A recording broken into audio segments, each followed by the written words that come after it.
Vemos ahora la 10ª unidad. La Iglesia es santa. Vamos a verlo todo en un único video, todos los puntos de la A al F en un solo video. Cuando nosotros decimos que la Iglesia es santa, tenemos que pensar que esto es así porque Dios, que la ha creado, la ha fundado, es santo. El amor transformante de Dios es el que santifica a la Iglesia, más aún, Cristo, con su acción redentora, santifica a la Iglesia. La santidad de la Iglesia fue el primer atributo que se pensó para la Iglesia. Antes que católica, apostólica y que una, se hablaba de la Iglesia santa. Este atributo aparece ya en algunos escritos del siglo II. La Iglesia es santa desde su plenitud escatológica, es decir, desde el final a donde llegará. Lumen Gentium 39 habla de una santidad indestructible que es la acción de Dios en Cristo por el Espíritu. Así también podemos hablar de una santidad objetiva de la Iglesia. En primer lugar, porque Dios la elige como su pueblo. Cristo es el que la santifica. Pensemos ahí la cita de Efesios 5:25 siguientes. Y en tercer lugar, es el Espíritu Santo el que la habita, vivificándola. Romanos 15:16. Así, por su santidad objetiva, la Iglesia es virgen y madre, ¿no? Como en paralelo con la Virgen María, con una santidad comunitaria. Por eso cuando decimos madre, Iglesia, nos referimos a que continuamente trae al mundo nuevos hijos por los sacramentos, empezando por el bautismo. Así hay una santidad comunitaria. Por otro lado, de su santidad brota su capacidad perdonante. Aunque esto también hacia adentro nos trae una exigencia de la santidad ética, es decir, la santidad objetiva postula y pide en cada uno de nosotros la santidad ética y también una llamada universal a la salvación. Todos tienen que poder entrar en esta santidad. Ahora bien, en este proceso de exitus y reditus, es decir, de salida de Dios y de ir hacia Dios, hay una cierta tensión. Tensión que, como dice Lumen Gentium 48, se resuelve en la escatología. ¿Por qué? Porque mientras tanto, hasta que llegue el día final, esta iglesia es una iglesia peregrina, que no es totalmente el reino de Dios, sino que sirve al reino, a la instauración del reino y debe hacerse el reino. Por otro lado, Cristo glorificado es la nueva creación, el inicio de esta nueva creación y toda la creación debe llegar al estado de Cristo glorificado. Ahora, Cristo glorificado como nueva creación ya está presente en la iglesia por medio de los sacramentos. Por eso el tiempo de la iglesia no es lo último que hay, sino que es como el tiempo penúltimo. Y es Cristo glorificado el que hace de la iglesia histórica la iglesia eterna. Apocalipsis 22:17. Esa nueva Jerusalén, vestida para el esposo, adornada con joyas, esa es la iglesia eterna, la iglesia final. Y por lo tanto, también en el mientras tanto tenemos que tener opciones comprometidas. Acá está la opción misionera.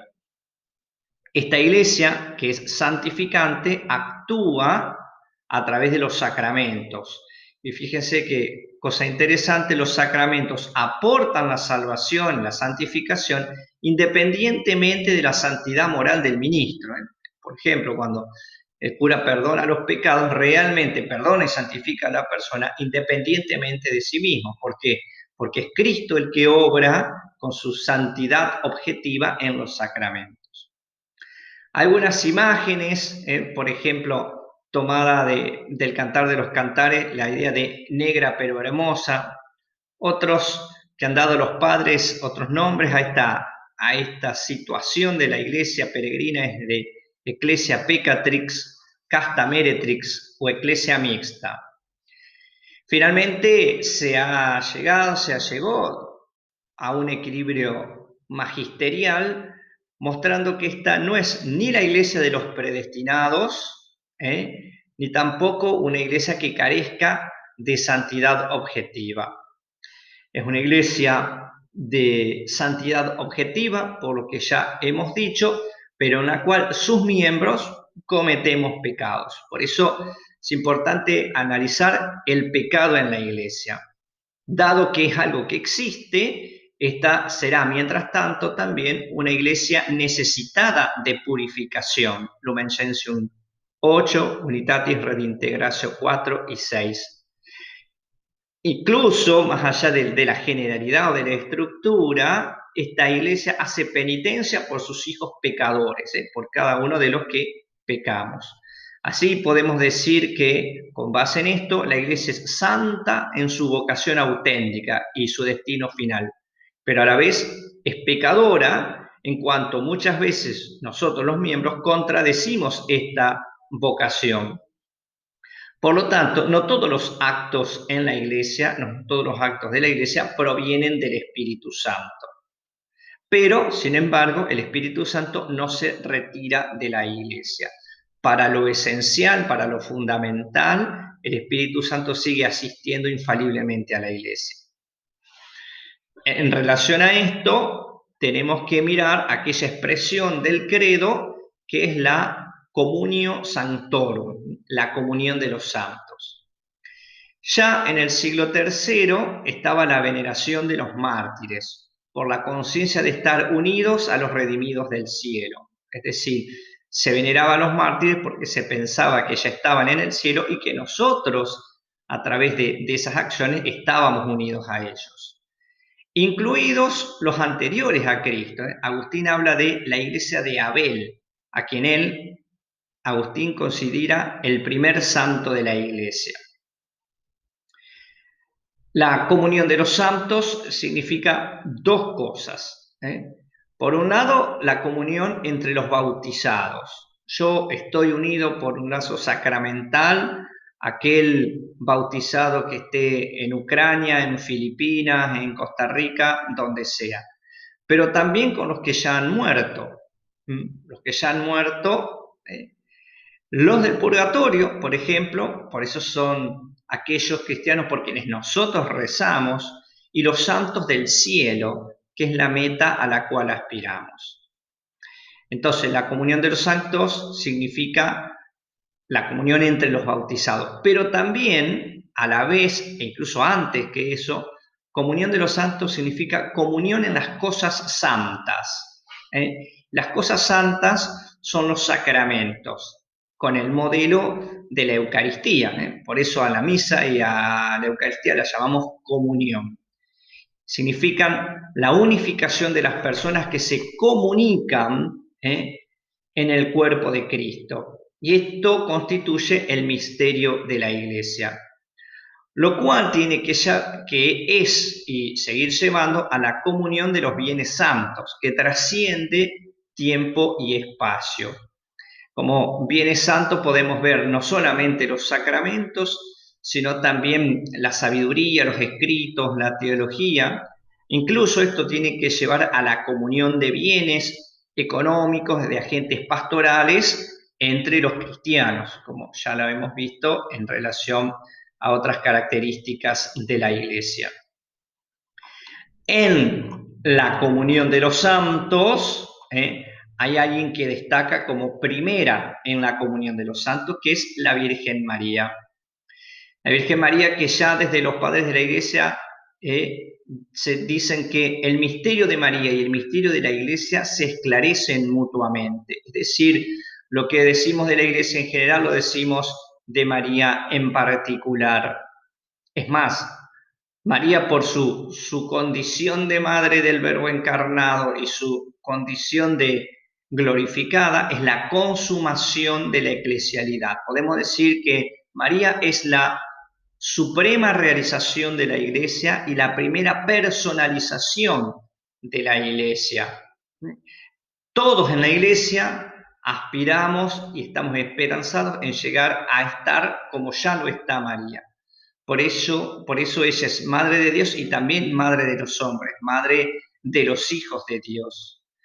María no está por fuera de la iglesia entendida no tanto en su estructura institucional y funcional, sino como este cuerpo de Cristo, sino que María está en el seno de la iglesia también peregrina, asistiéndola como madre. Redemptoris Mater 2, 5, 20, 26, 27. Así ella tiene una presencia maternal y universal que de algún modo expresa ante el mundo lo femenino de la iglesia. Esa maternidad, esa ternura, esa protección. Por eso ella es intercesora, abogada, auxiliadora, socorro, títulos con los cuales nosotros la llamamos. María es colaboradora a la obra de la redención, Lumen Gentium 62. Ya lo veremos más adelante, cuando analicemos la Mariología, no podemos decirle corredentora, sino que el modo correcto de expresarse es colaboradora a la obra de la redención. María es el cumplimiento escatológico de la Iglesia, porque es inmaculada y asunta, es decir, sin pecado y glorificada. Así estará un día la Iglesia. Y en este peregrinar, por ser madre de los hijos de Dios que forman la iglesia, se le puede aplicar el título a María de Madre de la Iglesia, que fue Pablo VI el que lo puso un poquito así a la vista de todos. Esta iglesia tiene realizaciones, y una de sus realizaciones es la liturgia, la celebración litúrgica. ¿Por qué? Porque la iglesia es constitutivamente litúrgica. El pueblo es sujeto de la acción por estar incorporados a Cristo en cada comunidad cristiana concreta. Podemos decir que la liturgia trae al aquí y ahora aquella dimensión escatológica final. Por eso es epifanía de la iglesia glorificada en lo concreto del peregrinar. Y ahí están presentes los tres. El Padre como origen y meta, porque hace presente su gloria y su acción. Cristo, que es una acción de alabanza al Padre, que asocia a la iglesia y actualiza su obra redentora. O sea, cada celebración litúrgica, especialmente la celebración eucarística, es una actualización, un hacer hoy la única obra redentora de Cristo. Por la acción del Espíritu Santo que da fuerza y vitalidad a la acción litúrgica. No hay nada en la iglesia sin epíclesis. Todo sacramento tiene de un modo u otro la llamada del Espíritu sobre los dones o sobre los elementos o personas. Así, en la liturgia se da un encuentro de tiempo y eternidad, una escatología integradora. Es memoria de esta acción que para nosotros cronológicamente está en el pasado y esperanza de la situación de futuro. La liturgia tiene una validez porque no orienta a otro fin, es como un fin para la iglesia misma. La liturgia como alabanza, como doxología, es la doxología perfecta de la gloria de Dios en la historia. Y por eso también es envío y testimonio. Es una memoria de la acción redentora de Cristo en favor del mundo. Por eso la iglesia, la santidad de la iglesia se expresa en la liturgia y la iglesia no puede vivir sin liturgia. Por eso es tan importante que la liturgia la vivamos de este modo y no como un rito vacío, un cumplir con ciertas reglas. La liturgia es presencia de la eternidad de Dios y de la iglesia en el mundo.